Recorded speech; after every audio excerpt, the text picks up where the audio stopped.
అలుపెరిగని పోరాటం తర్వాత అయోధ్యలో బాలరాముని ప్రతిష్ట మనందరం చూడగలగటం మన పూర్వజన్మ సుకృతంగా భావిస్తూ అయోధ్యలో బాలరాముడు ప్రతిష్ట జరిగిన తర్వాత వస్తున్న మొట్టమొదటి శివరాత్రిది.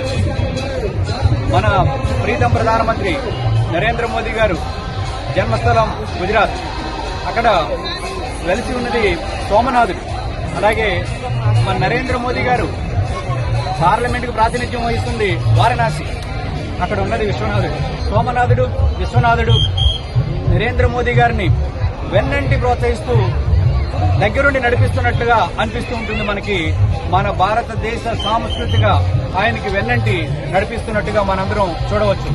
ముఖ్యంగా ఈ బలివే క్షేత్రం చాలా ప్రాముఖ్యమైనది, మా వరకు చాలా ముఖ్యమైనది. అనేక సంవత్సరాలుగా ఇక్కడ శివరాత్రి రోజున అన్నప్రసాదాలు వితరణ చేస్తూ వస్తున్నాం. అదేవిధంగా కొనసాగిస్తూ ఈ సంవత్సరం కూడా 50,000 మంది భక్తులకి అన్నప్రసాద వితరణకి ఇక్కడ ప్లాన్ చేసి ఉన్నాం. అనేక ఊళ్ళ నుంచి, ప్రాంతాల నుంచి లక్షల మంది భక్తులు విచ్చేస్తున్నారంటే ఇది ఆ స్వామివారి మహిమకి తార్కాణం.